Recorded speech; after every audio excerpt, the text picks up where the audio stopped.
नमस्कार, मैं उपेंद्र कश्यप और आप देख रहे हैं फोर्थ व्यूज। बिहार की राजनीति में रोहिणी आचार्य का एक ट्वीट भूचाल ला दिया है। सीधी सीधी बात है कि जब आरजेडी या इंडिया महागठबंधन INDIA के नेता प्रतिदिन सुबह गाली बकते जरूर है। सवर्ण मीडिया, गोदी मीडिया, भाण मीडिया, सामंतवाद मुर्दाबाद, ब्राह्मणवाद मुर्दाबाद, सनातन के विरुद्ध भी बोला जाता है। प्रतिदिन मोदी को तानाशाह, अमित शाह को तानाशाह कहा जाता है कि इनके बिना पत्ता नहीं डोलता।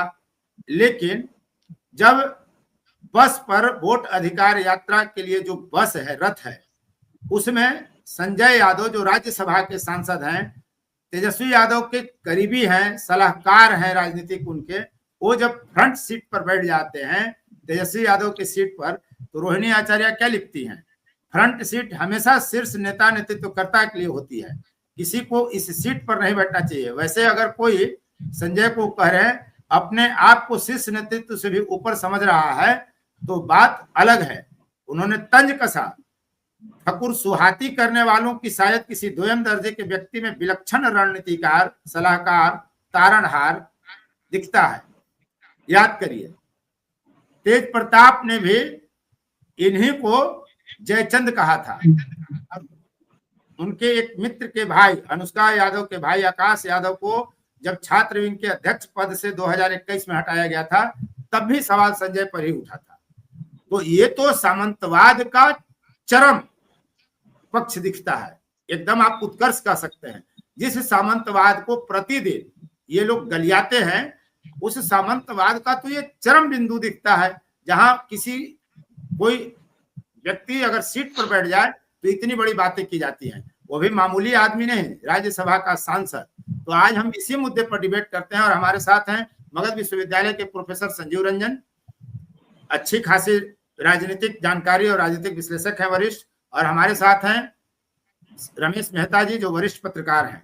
इसे कैसे देखते हैं संजीव जी? सबका स्वागत करते हैं। संजीव जी, इस पर आपकी पहली टिप्पणी क्या होगी? ये तो सामंतवाद का चरम है भाई। ये आजाद भारत में ये नव सामंतवाद का नव प्रादुर्भाव है और इसका स्वागत वो लोग कर रहे हैं जो सामाजिक न्याय के अलंबरदार हैं। और रही बात संजय यादव के उस सीट पर बैठ जाने की, तो ये तो दूसरों को क्या इस पर सोचना है कश्यप जी, ये तो आई ओपनर है उनके यादव समाज के मतदाताओं के लिए कि वो मतदाता उनके यहाँ क्या हैसियत रखते हैं। सीटें सुरक्षित हैं लालू राबड़ी परिवार के लिए, सीटें सुरक्षित हैं उन परिवारों के आने वाली संतति के लिए। जो गांधी नेहरू फैमिली का जो पैटर्न है वही पैटर्न यहाँ भी सुरक्षित हो गई। अब तो बस की सीट भी परिवार के लिए सुरक्षित हो गई। लालू सुरक्षित है, हाँ सुरक्षित है। तो ये उन मतदाताओं को सीधा संकेत है। अब इसके बाद भी वो नहीं समझना चाह रहे हैं, ये उनकी समस्या है। अगर वो बोझा ढोने के लिए अभिशप्त है, गुलामी का बोझा ढोने के लिए, तो उसमें दूसरा कोई क्या कर सकता है? ये तो पैटर्न है। तो होगी ना, ये ठीक है, यादवों को समझना चाहिए। लेकिन बिहार का यादव तो रमेश भाई, यादव और मुस्लिम फेविकोल वाला जोड़ की तरह राजद के साथ चिपका हुआ है। आ रहे हैं रमेश भाई, तो क्या यादव इसको बुरा मानेंगे? यादव इस पर क्या माने, नकारात्मक भाव से तो लेंगे नहीं यादव समाज। देखिए, यादव समाज की अगर बात करें तो पता नहीं क्या। रमेश जी, आप अपनी बात कंटिन्यू करिए। तो नेटवर्क इशू है। यादव समाज पर लालू और राबड़ी के साथ राबड़ी और अब तेजस्वी हटते ही नहीं है। अब ये बहुत मुश्किल है, समय लगेगा इसमें, लेकिन कहीं ना कहीं बिखराव दिखना शुरू हो गया है। जिस तरह संजय यादव का जो प्रकरण आया, मुझे जहां तक लगता है, क्योंकि उन्हें जो लगता है कि बिहार के जो यादव है उन्हीं के इर्द गिर्द घूमती नहीं है। यादव समाज काफी कट रहा है, या तो तेज प्रताप के भी साथ जा रहा है, जनसुराज। नहीं, ये आप जो कह रहे हैं रमेश भाई कि यादव समाज में बिखराव होगा, ऐसा तो दिख नहीं रहा। तमाम राजनीतिक विश्लेषक इस बात पर सहमत है प्राय लगभग कि 2025 में जो बिहार विधानसभा का चुनाव होगा उसमें यादव राजद को छोड़कर दूसरे को वोट दे, ये मुमकिन नहीं दिखता। अभी तो मैंने वही कहा कि यादव का समाज, उनका जो प्रभाव रहा है उसे खत्म करना अभी मुश्किल है। संजीव सर, हम आपके पास आना चाहेंगे। इनका नेटवर्क थोड़ा इशू बन रहा है कि तेजस्वी यादव की टीम को पार्टी में ट्रिपल एस कहा जाता है, यानी राज्यसभा सांसद संजय यादव, बिस्कोमान सहकारिता के बड़े नेता रहे इंजीनियर सुनील सिंह, जो जाति के राजपूत हैं, और शक्ति यादव, 2 यादव 1 राजपूत, इसे कैसे देखेंगे? ये जो भी समानांतर शक्ति केंद्र या सत्ता के केंद्र हैं, इनका एक कॉस्मेटिक इंपॉर्टेंस है आरजेडी में। अच्छा, इनका कोई बहुत उस तरह से अहमियत नहीं बनता है। वहां पर तमाम निर्णय तेजस्वी यादव के द्वारा आज की तारीख में लिए जा रहे हैं। वो लालू प्रसाद के उत्तराधिकारी के रूप में एस्टेब्लिश हो चुके हैं कंप्लीटली, पहली बात है। दूसरी बात, सुनील सिंह की जो बात बोल रहे हैं, तो राजपूत हैं, ठीक है, ये संयोग का बात हो सकता है, लेकिन उनके चलते कोई राजपूत मतदाता प्रभावित होकर आरजेडी को वोट दे देगा, ऐसा कोई मूर्ख ही इस बात को समझ सकता है। उससे कोई लेना देना नहीं है। राजपूत को भी नेचुरल वोटर एनडीए को छोड़ करके आरजेडी अलायंस का हो भी नहीं सकता है।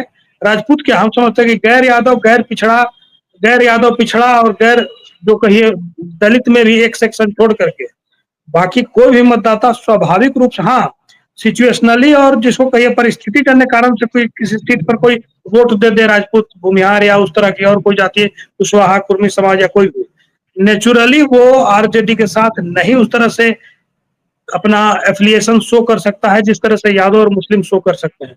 इसलिए इन 3 चेहरों का कोई बहुत ज्यादा इंपॉर्टेंस मेरे समझ से आरजेडी में नहीं है। नहीं, जब अगर महत्व नहीं है तो फिर तेज प्रताप इन्हीं के खिलाफ बोलते हैं, रोहिणी आचार्य इन्हीं के खिलाफ बोल रही हैं, तो ताकत है तब तो कोई विरोध कर रहा है। तेज प्रताप ने तो यहाँ तक कहा कि इसी संजय ने मुझे भाई से मिलने नहीं दिया, तेजस्वी यादव से। ये तो उस परिवार के अंदर जो सत्ता संघर्ष छिड़ा हुआ है उसका प्रतिबिंबन है ये। अच्छा, ये वो प्रतिबिंबित कर रहा है। उसमें ये पिलर खड़े किए गए हैं तेजस्वी के द्वारा ही अपनी सुविधा के लिए, और ये पिलर इसलिए है कि उनको बाकी लोग परिवार के सदस्यों से अलग करके रखा जाए थोड़ी देर के लिए। पर्पस इतना ही है, नहीं तो और इनका बहुत ज्यादा कोई इंपॉर्टेंस नहीं है। ये सत्ता संघर्ष जो घर के अंदर है ये उसकी अभिव्यक्ति है। रमेश भाई, संजय सिंह को प्रवासी सलाहकार कहा जाता है, और यादव समाज भी अगर आप बात करेंगे, वो ठीक है वोट देता हो, देगा राजद को, लेकिन यादव समाज में भी कई लोग ऐसे हैं जो यह मानते हैं कि वोट बिहार का नेता बनेगा, हरियाणा का राज्यसभा जाएगा हरियाणा वाला, तो इसे लेकर कहीं ना कहीं नाराजगी है। तो इसे कैसे आप देखेंगे इस ताजा प्रकरण के संदर्भ में अगर हम देखें तो? जाहिर सी बात है, नाराजगी तो देखने को मिल रही है, भले वो सामने ना आए। सामने ना आने का कारण क्या है? लालू यादव, तेजस्वी यादव, लेकिन अंदरूनी नाराजगी देखी जा रही है। लालू के बाद अगर यादव की समाज की बात कर ले, लालू तेजस्वी के बाद कोई दूसरा ऑप्शन दिखाई नहीं देता। जैसे अगर हम मुस्लिम संगठन की बात, समाज की बात कर ले, आरजेडी के अलावा किसी के साथ भी कोई वैसा चेहरा नहीं चाहते किसी के साथ जानना, क्योंकि कोई विकल्प नहीं है, क्योंकि वो एनडीए में जाएंगे नहीं। जन स्वराज के साथ जाकर सरकार बनता हुआ दिख नहीं रहा, इसलिए वो दिख नहीं रहा, इसलिए भी जा नहीं सकते हैं, अभी जा नहीं सकते हैं। ये पूरे प्रसंग में जिस तरह से बस के सीट पर बैठने पर जिस तरह की तीखी प्रतिक्रिया आई, आम कार्यकर्ता प्रतिक्रिया व्यक्त करता है, उसको ट्वीट करती हैं, रीट्वीट करती हैं आपको रोहिणी आचार्य। तो परिवार में सत्ता संघर्ष है, ठीक है, लेकिन इसका चुनाव परिणाम पर तो कोई असर पड़ता हुआ दिख नहीं रहा है। ना, कोई असर नहीं पड़ेगा, परिणाम पर कोई असर नहीं पड़ेगा। वो वोट आरजेडी के साथ वैसे ही इंटैक्ट रहेगा जैसे इंटैक्ट है। चुनाव परिणाम प्रभावित नहीं होगा, नहीं कोई।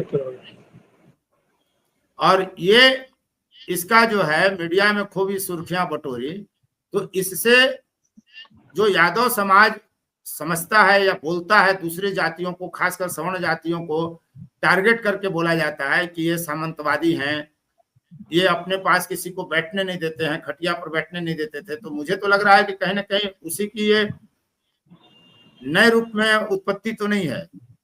हाँ, तो ये तो हम तो कह ही रहे हैं कि सामंतवाद का नया प्रादुर्भाव हिंदुस्तान देख रहा है। अच्छा, ये नया प्रादुर्भाव है, नई अभिव्यक्ति है, नया संस्करण है, नया कलेवर है, नया तेवर है सामंतवाद का। ये अच्छी बात है। रमेश भाई आप बोलिए, अंतिम टिप्पणी आप करिए। उद्गम कर सकते इस चीज को? बिल्कुल है, मैं भी इसमें सहमत हूँ।